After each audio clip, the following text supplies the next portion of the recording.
네, 오늘은 라오디게아 교회 제목으로 말씀을 나누도록 하겠습니다. 오늘은 이 소아시아 7교회 가운데 마지막 라오디게아 교회를 나누겠습니다. 라오디게아 교회는 리쿠스 강 비옥한 계곡 가운데 자리 잡은 도시였습니다. 지도를 한번 보시면 리쿠스 강 골짜기를 중심으로 세 개의 도시가 이렇게 밀접해 있는 것을 보게 됩니다. 라오디게아 보이시죠? 그리고 히에라볼리, 그리고 골로새, 이렇게 리쿠스 강을 중심으로 함께 있었어요. 저희로 말하면 뭐 남양주, 구리, 의정부 이쪽이 되겠죠. 이런 근교에 있는 도시들이 이렇게 모여 있었습니다. 그래서 골로새서를 보면 바울이 라오디게아 교회에 대한 이야기를 굉장히 많이 언급하고 있어요. 그만큼 이 바울에게 라오디게아 교회는 굉장히 관심 있고 애정 있는 교회였다는 것을 추측하게 합니다. 라오디게아 도시는 어떤 도시였냐면 상업과 행정의 중심지였습니다. 그리고 통신의 중심지로 알려져 있었습니다. 그래서 상당한 경제적 번영을 누리기에 여러 가지로 좋은 환경과 조건 가운데 있었습니다. 이 고고학적으로 이렇게 발굴을 해보니까 이 지역을 그 당시에 2개의 극장과 수십 개의 목욕탕이 발견됐고요. 그리고 실내 실외 운동장이 발견됐다고 합니다. 사실 우리나라만 해도 이렇게 지방에 가면은 마을에 영화관이나 극장이 한 개도 없는 곳이 있잖아요. 근데 이 당시 1세기에 이미 이 라오디게아 도시에 극장이 2개나 있고 목욕탕이 수십 개나 있었다는 것은 상당한 부촌이었다. 이것을 알게 합니다. 특별히 이 라오디게아만이 가지고 있었던 특별한 산업이 있었는데 크게 3가지가 유명했다고 합니다. 첫 번째가 금융산업이 있었고요. 2번째가 섬유산업으로 유명했고, 3번째가 의료산업이 유명했다고 합니다. 라오디게아 지역에는 먼저 이 상당한 양의 금이 이렇게 채굴을 늘 하고 있었고요. 그래서 그 채굴된 금을 가공해서 주변 나라들에게 판매하는 것이 굉장히 큰 이익이 되었다고 합니다. 그리고 2번째로 이 라오디게아는 직물이 유명했는데 이 긴 털에 그 흑양의 검은 양모로 만든 그 옷, 그것들이 굉장히 유명해서 옷을 만들어서 또 주변에 수출을 하곤 했다고 합니다. 그리고 마지막으로 특별히 안약 제조에 유명한 특화된 의료학교가 있었다고 합니다. 저도 이번에 이렇게 설교 준비하면서 알게 됐는데 라오디게아에 그 당시에 이미 안과 이 눈에 특화된 이런 의료학교가 존재했다는 것이 굉장히 놀라운 일이더라고요. 이걸 봤을 때 라오디게아는 문화적으로, 사회적으로, 경제적으로 최첨단 도시였던 것으로 우리가 추론해 볼 수 있습니다. 이렇게 라오디게아는 금과 옷과 약이 유명했어요. 그런데 이 대표적인 이 3가지의 이 물품을 예수님께서 어떻게 비유로 이용하시면서 책망의 도구로 사용하시는지는 저희가 잠시 후에 보도록 하겠습니다. 우리 먼저 14절 말씀을 읽어봅니다. 시작. 너는 라오디게아 교회의 사자에게 이렇게 써라. 아멘이시오, 신실하고 참된 증인이시오, 하나님의 창조의 근원이신 분이 이렇게 말씀하신다. 예수님을 소개하는 표현입니다. 아멘이시다 먼저 보면 이 아멘은 사실 히브리어의 표현입니다. 그래서 진리, 성실함, 신실함이라는 것을 이 아멘이라고 표현하고, 오늘날도 우리가 아멘이라는 말을 기도할 때 쓰잖아요. 그런데 여기서 담긴 이 아멘에 담긴 그 뜻 자체가 중요한 것이 아니라 이것이 구약에서 인용된 맥락을 한번 살펴보면 좋습니다. 이사야 65장 16절 17절에서 아멘의 하나님을 언급하거든요. 근데 곧바로 17절에서 새하늘과 새 땅을 이루실 분으로 아멘의 하나님을 언급합니다. 그래서 이걸 종합해 봤을 때 지금 이 14절에서 아멘, 신실하고 참된 증인, 그리고 창조의 근원인 분으로 예수님을 소개한다는 것은 이 예수님께서 새 창조를 이루실 분으로 소개하고 있다는 거예요. 예수님은 새 창조 사역을 실패 없이 완성하실 분이고 그분이 약속하신 새 창조의 약속을 반드시 지키실 참된 증인이시다, 이렇게 소개합니다. 그래서 예수님은요, 이 땅에 다시 오실 때 새하늘과 새 땅을 창조하실 것입니다. 뿐만 아니라 지금 라오디게아 교회를 새롭게 하시겠다는 하나님의 약속의 말씀입니다. 단지 교회 안에 있는 내적인 프로그램을 바꾸거나 외적인 형식을 바꾸겠다는 게 아니라 이렇게 새 창조를 하시겠다는 거예요. 하나님은 우리를 늘 점진적인 업데이트나 버전을 높이는 것에 만족하시지 않고 늘 다시 창조하기를 원하십니다. 그래서 늘 예수 그리스도 안에 있는 모든 이들은 새로운 피조물이 되는 거예요. 저는 이 다윗 공동체의 저희 모두가 그리스도 안에서 다시 한번 새롭게 창조되기를 축복합니다. 저는 여러분 한 분 한 분의 인생이 주님 안에서 다시 한번 완전히 새로워지는 역사가 있기를 바랍니다. 라오디게아, 그 교회는 어떤 교회였는가? 외적으로는 풍요로운 교회였어요. 하지만 영적으로는 빈곤한 교회였다. 우리 먼저 라오디게아가 어떤 교회였는가, 미지근한 교회였다 주제를 한번 보겠습니다. 우리 15절에서 16절 읽어보겠습니다. 시작. 나는 내 행위들을 알고 있는데 나는 내가 차든지 뜨겁게 하길 바란다. 내가 이렇게 것이다. 참 흥미로운 표현을 쓰고 있습니다. 라오디게아 교회가 차지도 않고 뜨겁지도 않고 미지근하다. 우리가 일반적으로 신앙의 좋고 나쁨을 평가할 때 신앙이 뜨겁다 아니면 신앙이 식었다 이렇게 표현할 때가 있잖아요. 근데 여기서 말하는 것은 신앙의 어떤 좋고 낮음에 대한 신앙의 온도를 이야기하지 않아요. 지리적 또 사회적 배경을 살펴보면 이해가 되는데, 아까 지도를 보셨던 것처럼 이 라오디게아는 지정학적으로 많은 이 장점을 가지고 있었는데 딱 한 가지 흠이 있었어요. 자체적인 수원지가 없어가지고 꼭 외부의 도시에서 물을 공급받아야 되는 도시였다고 합니다. 그래서 주로 약 10km 떨어진 15km 떨어진 이 데니즐리라는 도시에서 이 미네랄 성분이 가득한 뜨거운 물을 돌로 된 파이프를 통해서 공급을 받았다는 거예요. 그런데 문제가 있는데 이 뜨거운 물이 약 10km, 15km를 건너오니까 이 라오디게아 오는 과정에서 다 식어버리고 게다가 상당히 오염이 돼서 이 라오디게아에서 이 먹는 그 물이 구토를 유발할 정도로 악취가 났다고 합니다. 주변에 히에라볼리와 골로새 교회가 함께 있었다고, 골로새 도시가 함께 있었다고 말씀드렸잖아요. 그런데 이제 특징은 이 히에라볼리는 뜨거운 온천수가 나와서 치료용으로 많이 사용했다고 합니다. 그리고 골로새는 차갑고 신선한 물이 많아서 식용으로 많이 식음하는 데 많이 사용했다고 해요. 그런데 그 사이에 낀 라오디게아는 이도저도 아닌 마시면 구토를 유발하는 도시였다는 것을 이제 소개를 하고 있는 거예요. 그래서 라오디 교회가 미지근한 신앙이었다는 것은 단지 신앙의 중도를 지켰다는 뜻이 아니라 아무런 효과가 없는, 효용없는 버려진 교회였다, 이 말을 하고 있는 거예요. 그래서 주님께서 자신의 입에서 라오디게아를 뱉어내겠다라는 말씀을 하세요.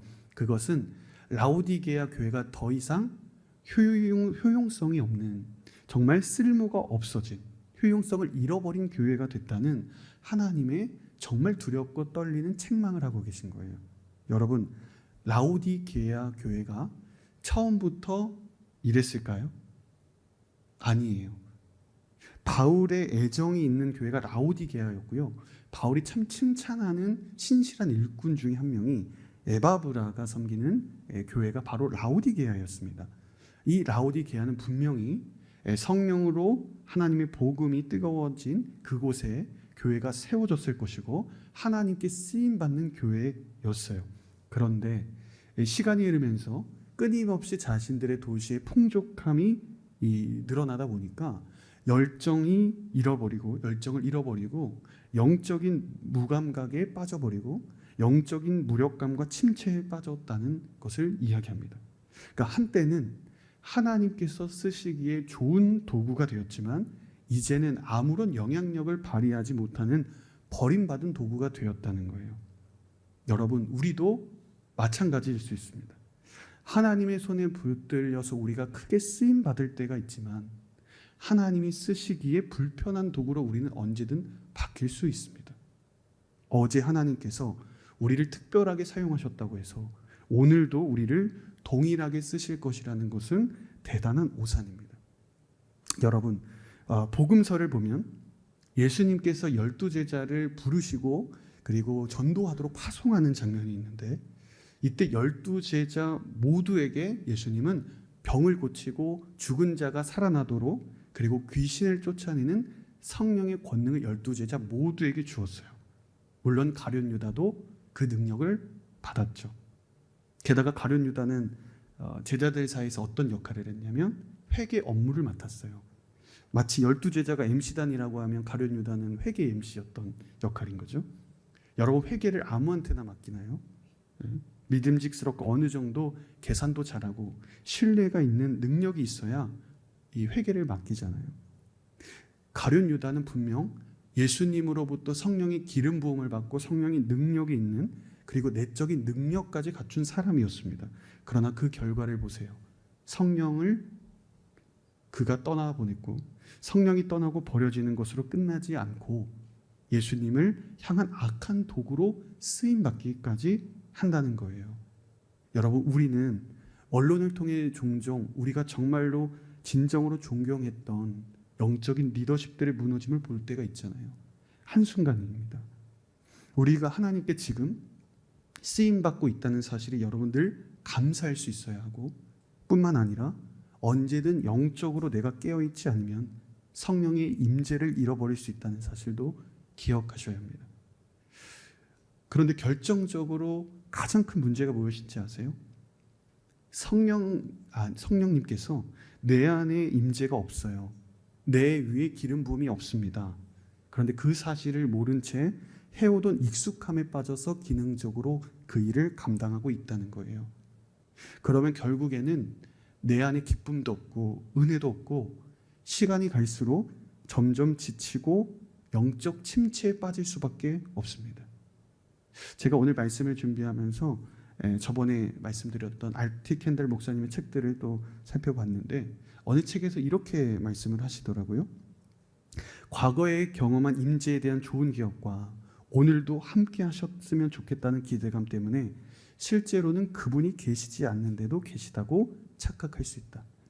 이것은 누구나 쉽게 저지를 수 있는 실수다. 여러분, 우리는 항상 성령님께 민감함으로 나아가야 합니다. 여러분, 성령님과의 친밀함을 놓치지 마십시오. 하나님께서 여러분들을 끝까지 기름 부으셔서 여러분들을 끝까지 사용하시는 그 축복이 있기를 바랍니다. 평생 여러분 하나님의 손에 붙들려 하나님께서 여러분들을 사용하시기를 축복합니다. 그러면 라오디게아는 왜, 무엇 때문에 이렇게 영적인 둔감함으로 영적인 침체에 빠지게 되었는가?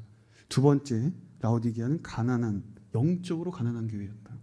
우리 17절 말씀을 읽습니다. 시작.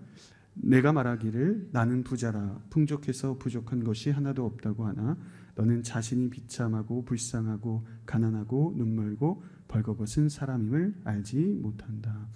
라오디게아는 상당한 번영을 누린 도시였다고 말씀드렸죠.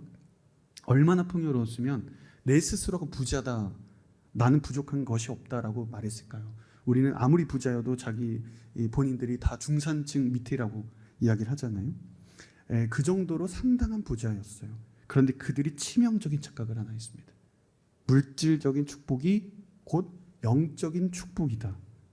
자신들에게 하나님께서 끊임없이 성령으로 기름 부으시고 있다는 착각이었어요. 외적인 부요함이 영적인 건강함에서 온 것으로 오해했습니다. 우리가 지금 소아시아 7교회를 보고 있습니다. 여러분, 우리가 7교회를 통해 무엇을 배우고 있어요? 영적 상태는 결코 물질적인 번영과 외적인 모습에 달려있지 않다는 것을 저희가 7교회를 통해 보고 있잖아요. 물질적인 축복과 번영이 잘못됐다는 것이 아니라 그런 물질적인 번영과 세상적 축복이 나의 임재와 성령님의 기름 부으심을 보장하지 않는다는 거였어요. 내가 원하는 학교에 합격하고 내가 간절히 바랬던 직장에 입사하고 내가 원했던 애인을 만나고 배우자감을 만났다고 해서 그것이 내가 영적으로 깨어있고 성령으로 충만한 상태다, 이렇게 판단해서는 안 된다는 거예요. 세상적인 성공 여부가 내 영적인 상태를 진단하고 결정하는 것이 아니라 성령님과의 친밀함 가운데 있는 그 모습이 내 영성을 확인시켜 주는 거예요. 여러분, 우리의 머리로는 이런 외적인 번영과 세상적 축복이 내 영성의 깊이를 결정하지 않는다는 사실을 우리는 다 알고 있어요. 그렇지만 우리가 영적 분별에 실패하는 가장 오류에 빠지는 지점도 여기에 있습니다. 이스라엘도 예외 없이 그의 역사를 보면 라오디게아 교회 같은 모습을 보여요. 여러분, 주전 8세기에 여로보암 2세가 북이스라엘을 다스릴 때 이스라엘은 전무후무한 전성기를 맞이합니다. 영토가 끝없이 확장됐고요. 땅의 열매는 풍성했고 끊임없이 물질은 차고 넘쳤습니다. 정치적으로 안정됐고요. 그러다 보니까 사회적으로도 안정되고 경제적인 번영까지 가져왔어요. 그런데 여기에 추가적으로 이스라엘 종교도 놀라운 성장을 거듭합니다. 각각의 지역마다 유명한 성도들의 사람들이 밀려오는 거예요. 브엘세바, 길갈, 그리고 사마리아, 단, 베델, 다 아브라함, 이삭, 야곱과 관련되었던 그 선조들과 관련되었던 신앙에 연계된 상당히 유명했던 지역이었죠. 오늘날로 말하면 대형교회죠. 이곳에 수많은 성지순례객들로 밀려들었습니다. 종교 지도자들은 갈수록 증가했고요. 제사에 참여하려는 사람들이 폭증했어요. 동서남북 어디를 가나 사람들이 인산인해를 이뤘고 이 예배를 드리려는 이 사람들이 소위 기도원 교회 같은 곳을 다 찾아다니며 예배드렸습니다. 근데 하나님께서 그들에게 뭐라고 말씀하셨는지 아세요? 내가 너희들의 예배를 받지 않겠다. 내가 너희들에게 아무리 예배를 드려도 나는 너희에게 말을 해주지 않겠다. 내가 나의 음성을 너에게 들려주지 않겠다라고 말씀하셨어요. 왜냐하면 그들 안에 영적인 부패가 심했고 마음에는 하나님을 완전히 떠났기 때문입니다. 당시 이스라엘 백성들은 끊임없이 국가가 영토가 확장되고 자신들의 정치적 사회적 상황이 안정되고 경제적으로 번영하다 보니까 이것이 하나님께서 자신들에게 주는 축복이라고 착각한 거예요. 라오디게아도 마찬가지였습니다. 물질적인 풍요로움을 하나님의 계속된 기름 부음으로 오해했습니다. 그러니 점점 하나님과 친밀함을 잃어버립니다. 영적인 감각도 무뎌집니다. 영적인 침체를 겪게 됩니다. 여러분 꼭 기억하십시오. 우리의 외적인 비대함이 예적인 비대함 안에 우리의 영적인 피폐함이 존재할 수 있다는 거예요. 그래서 여러분 영적으로 분별력을 꼭 가지십시오. 제가 말씀드리는 영적인 분별은 여러분 단순하게 이것이 하나님의 축복인가 아닌가, 이 길이 맞는가 아닌가 구별하는 여러분들이 판단자로서라는 뜻이 아니라 성경에서 말하는 진정한 영적인 분별력은 성령님을 인식할 수 있는 능력을 이야기합니다. 어떠한 때이든 내가 유리해 보이는 상황이든 내가 보기에는 좁은 길이든 나에게 유리한 상황이 아니든 그 자리에 나와 함께 지금 하나님이 함께하고 계시는가, 이거를 인식하고 성령님과 지금 내가 친밀한 교제를 누리고 있는가를 확인하는 게 진짜 분별력이지, 내가 어디로 가면 좋겠느냐는 건 두 번째 문제예요. 여러분, 그래서 여러분 상황으로 해석하지 마십시오. 여러분 지금 내가 성령으로 충만하고 친밀함을 누리고 있는가, 이것이 여러분들에게 유일한 선택지가 되기를 바랍니다. 상황을 해석하지 말고 성령님과 동행하십시오. 이것이 중요합니다. 그런데 놀랍게도 하나님께서 이 라오디게아를 포기하지 않으세요. 영적인 회복을 이뤄가게 하십니다. 첫 번째 어떤 회복을 하나님 주시냐면 영혼의 회복을 이루도록 하세요. 우리 18절 읽어봅니다. 시작. 그러므로 내가 네게 경고한다.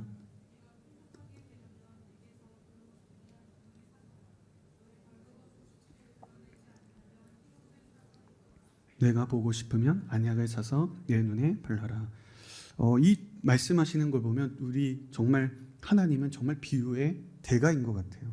그 라오디게아의 가장 대표적인 세 가지가 제가 말씀드렸던 것이 금이었고, 두 번째가 옷이었고, 세 번째가 그 안약이었잖아요. 그러니까 주님은 지금 그 라오디게아가 유명했던, 부유하게 만들었던, 그들이 오해하게 만들었던 그 풍족했던 세 가지 물품들을 이용해서 비유해서 책망하고 계세요. 금은 금인데 너희들이 이 세상적인 금을 사는 것으로 만족하지 말고 진짜 금은 정련한 금, 즉 불순물이 제거된 거룩하고 순결한 모습을 너희들이 유지해라. 진짜 부요는 땅에서 나는 그 금이 아니라 너희들이 정결해서 거룩한 영적 상태를 갖는 것이 진짜 소유하는 것이다. 진짜 너희들이 소유해야 할 것이다 라고 말씀하십니다. 두 번째, 라오디게아가 이 검은색 모직물로 유명하다고 했잖아요. 그래서 반대로 흰 옷을 이야기하시는 거예요. 깨끗하고 순결한 백성이 되어라. 세 번째가 안약입니다. 너희들은 지금 사실 영적인 소경 상태라는 거예요. 영적인 맹인이라는 것입니다. 영적인 분별력을 잃어버리고 영적인 침체에 빠져 영적인 둔감함에 있었던 그 상태를 지적하세요. 그래서 주님은 지금 라오디게아의 세 개의 대표적인 상품들을 하나하나 언급하시면서 진정으로 라오디게아 너희들이 회복해야 될 것은 금도 옷도 약도 아닌 영적인 회복이라는 것을 주님은 말씀하십니다. 성령이 기름 부음이 없어요. 영적인 생명력이 없습니다. 하나님께서 쓸 수 없는 타락한 교회인데 백날 헌금 액수 자랑하고 백날 성도 수를 자랑하고 건물 규모를 뽐내는 것이 무슨 소용이 있겠어요? 사랑하는 다윗 공동체 여러분, 우리에게 지금 필요한 것은 오직 성령의 충만한 임재인 줄로 믿습니다. 영적인 나태, 여러분 우유부단함, 영적인 무감각에서 여러분 벗어나십시오. 영적인 침체에서 여러분 일어나십시오. 여러분 세상적인 것이 아닌 진정으로 여러분들을 부욕해 하는 성령의 능력과 임재를 붙잡기를 축복합니다. 두 번째, 예수님께서 어떤 회복을 이야기하시는가? 징계를 기쁨으로 받으라는 거예요. 우리 19절 읽어봅니다. 시작. 나는 내가 사랑하는 사람들마다 책망하고 징계한다. 그러므로 너는 열성을 내고 회개하여라. 이 징계라는 단어를 이 영어로 보통 훈련이라고 번역할 때가 있는데 사실 정확한 번역은 강제학습입니다. 강요된 학습이에요. 이것은 부모가 자녀가 잘못된 자녀 행동을 했을 때 그 잘못을 꾸짖고 바른 길로 인도하는 과정을 이 징계라는 단어의 본래 의미를 가지고 있습니다. 그래서 징계라는 말에는 반드시 부모와 자녀의 사랑의 관계를 전제한 단어예요. 그런데 19절에 뭐라고 말씀하세요? 내가 사랑하는 사람들이다. 주님은 라오디게아 교회를 사랑하고 계세요. 그렇기에 책망과 징계로 그들에게 말씀하시고 있어요. 여러분, 징계는 하나님께서 우리를 사랑하신다는 명확한 증거예요. 주님은 오직 사랑하는 자녀만 징계하십니다. 만일 여러분이 징계와 하나님으로부터 학습을 받고 있다면 그것은 우리 안에 하나님께서 좀 더 다루셔야 할 영역이 남아있다는 뜻이에요. 그럼 왜 하나님은 우리를 끊임없이 조금 더 다루셔야 하는가? 우리를 하나님께서 아직 포기하지 않으셨다는 거예요. 우리를 무너진 자리에서 다시 한번 일으켜 세우셔서 다시 한번 잃어버린 사명을 감당케 하시는 분이 우리 주님이십니다. 우리가 지금 징계를 받고 있다면 우리는 아직 미래가 있고 앞으로 우리에게 펼쳐질 더 좋은 기회가 남아있다는 하나님의 사랑의 메시지입니다. 여러분, 그래서 하나님의 훈육을 여러분 기쁘게 받으세요. 징계는 하나님의 사랑의 표현이고 하나님의 진정한 사랑을 경험할 수 있는 진정한 통로입니다. 하나님은 지금 라오디게아를 간절하게 회복하고 싶으신 그 사랑과 간절함이 있는 거예요. 그리고 세 번째, 하나님은 어떻게 회복을 원하시는가? 예수님을 다시 초청하라는 것입니다. 우리 20절에서 22절 읽어봅니다. 시작. 보라, 내가 문 앞에 서서 두드리니 누구든지 내 음성을 듣고 문을 열면 내가 들어가서 그와 함께 먹고 그는 나와 함께 먹을 것이다. 이기는 사람에게는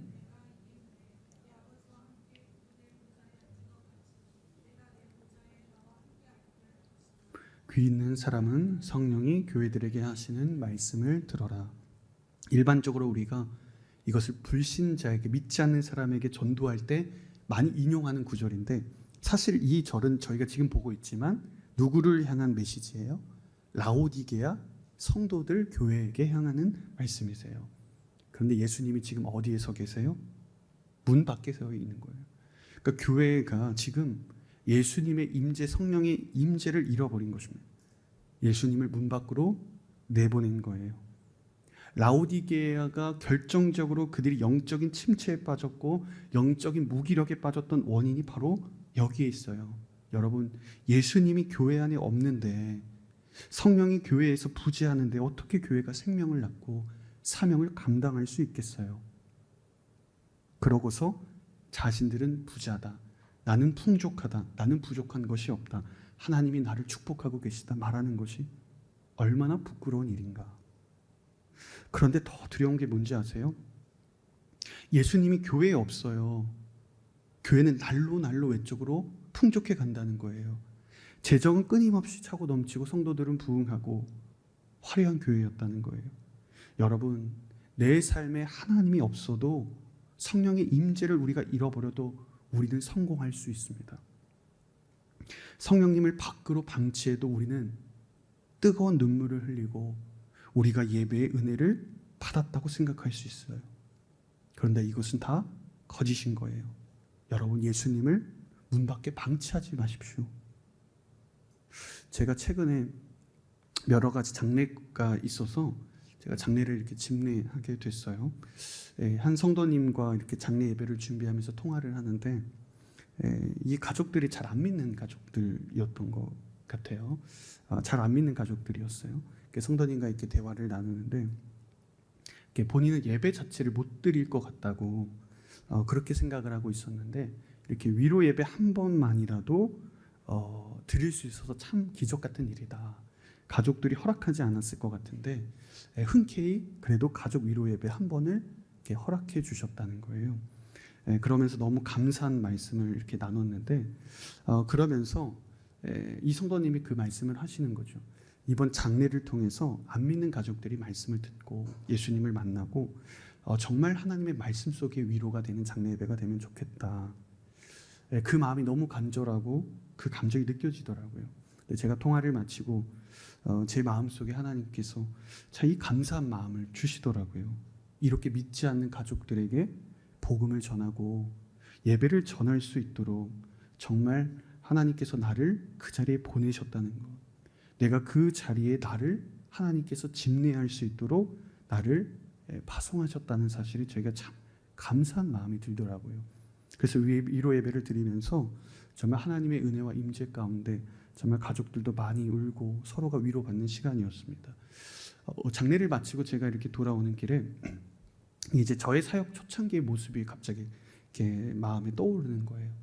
오래전에는 장례뿐만 아니라 맡겨진 모든 사역들이 저에게는 참 늘 부담으로 감당을 했거든요. 제가 그렇다고 최선을 다하지 않았거나 열심히 하지 않았다는 뜻은 아니에요. 똑같이 성실하게 했고 보람도 있고 기쁨도 있었어요. 좋은 피드백도 있었고 그런 열심 가운데 사역을 했습니다. 그런데 꼭 사역을 하고 그 마음 깊은 곳에는 늘 내 마음 깊은 곳에 불편함이 조금은 남아있는 거예요. 저는 분명 선한 일을 했고 최선을 다해서 섬겼거든요. 그런데 왜 내 마음속에 늘 이렇게 부족한 마음이 드는 것일까? 제가 집으로 돌아오는 길에 그 오래전의 그 마음들이 이제 해석이 됐어요. 저는 똑같은 사람이고 그때나 지금이나 열심히 똑같이 사역을 했거든요. 그런데 그때는 제가 제 안에 예수님으로 충만해서 그 영혼들을 진짜 예수님의 마음으로 바라보지 않았다는 생각이 드는 거예요. 기능적인 사역은 열심히 했고 그런데 사랑을 보지 못했어요. 목회 열매도 있었거든요. 그런데 내 마음에 뭔가 늘 아쉬움이 남았던 이유는 내가 예수님을 내 자리 밖에 방치하고 있었던 것은 아닌가 생각이 들더라고요. 여러분, 우리가 선한 일을 하고 의로운 일을 하고 때로는 봉사를 하고 우리가 좋은 일을 해도 내 마음에 불편함이 있고 마음이 평안하지 않고 여전히 아쉬움이 든다면 여러분, 예수님을 문 밖에 방치하고 있지 않은지 돌아봐야 합니다. 예수님이 문 밖에 있다고 해서 여러분들이 예수님을 부정한다는 뜻이 아니에요. 오히려 여러분들 아무렇지 않게 똑같이 신앙생활할 수 있습니다. 그 누구보다 합리적이고 객관적이고 의로운 결정을 내리고 선한 시간을 투입해도 내 행동과 그리고 내 마음과 내 모든 이 태도가 예수님의 성품이 드러나지 않는다면, 여전히 내 안에 성령의 임재가 느껴지지 않는다면 예수님 없는 내 결정일 수 있습니다. 하나님은 우리에게 정확하게 똑바른 올바른 선택을 하라고 말씀하시지 않아요. 나와 함께 선택하자고 말씀하십니다. 여러분, 주님을 다시 여러분들의 마음에 초청하시기를 바랍니다. 더 이상 주님을 여러분 문 밖에 세워두지 마십시오.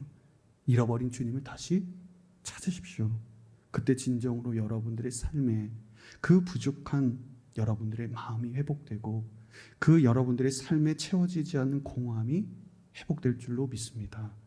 20절에 예수님께서 문 앞에 서서라고 표현하는데, 이 서다라는 단어가 완료형으로 표현되어 있어요. 그러면 주님이 오래전부터 그 자리에 서 계셨던 거예요. 제가 오늘 말씀을 묵상을 하면서 이 부분이 참 은혜가 되더라고요. 내가 주님을 내쫓고 방치했어요. 근데 예수님이 멀리 안 가셨어요. 단 한 번도 내 문 앞에서 떠난 적이 없는 거예요. 여러분, 사춘기 자녀가 자신의 방에서 부모를 나가라고 문을 쾅 닫고 들어갔는데 부모가 그 방 앞에 단 한 발자국도 떼지 않고 기다리고 있던 거죠. 자녀를 사랑하니까요. 우리는 너무도 자주 하나님의 임재를 인식하지 못하고 하나님의 사랑을 인지하지 못하고 살아갈 때가 있습니다. 그러나 하나님은 늘 우리와 함께 계세요. 이것을 알티 켄달 목사님이 부지 중의 임재라고 표현을 하더라고요. 당신이 하나님을 느끼지 못해도 하나님은 당신을 위해 묵묵히 일하고 계십니다. 그분의 임재를 내가 인지하지 못해도요, 하나님은 그곳에 계세요. 아니, 여러분들이 주님을 문 밖으로 내쫓았더라도 주님은 늘 당신과 함께 하십니다. 하나님의 사랑은 이렇게 때로는 바보 같고 어리석어 보입니다. 주님의 사랑은 지독하게도 끈질긴 사랑이에요. 여러분, 얼마나 오랫동안 예수님을 여러분 문 밖에 세워두시겠습니까? 여러분, 언제까지 여러분 주님이 없이 살아가시겠습니까?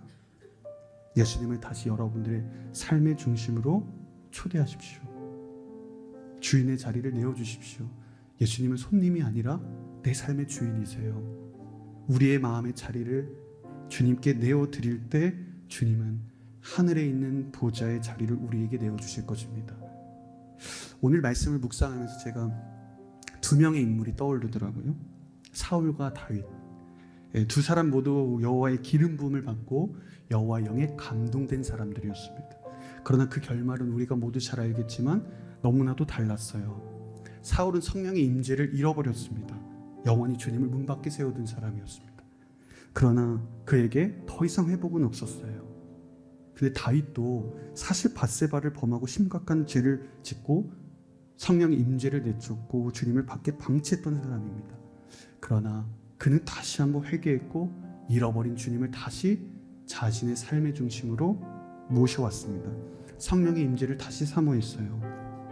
우리는 다윗을 바라보면 시를 짓고 악기를 다루고 춤을 추고 골리앗을 쓰러뜨리는 이스라엘 최고의 통치자로 기억을 합니다. 이건 다 성령의 기름 부음이 충만할 때 일이에요. 그런데 우리가 진정으로 다윗의 삶에 주목해야 할 점은 그가 성령의 임재를 잃어버린 순간입니다. 그리고 그가 어떻게 회복되었는지를 보는 거예요.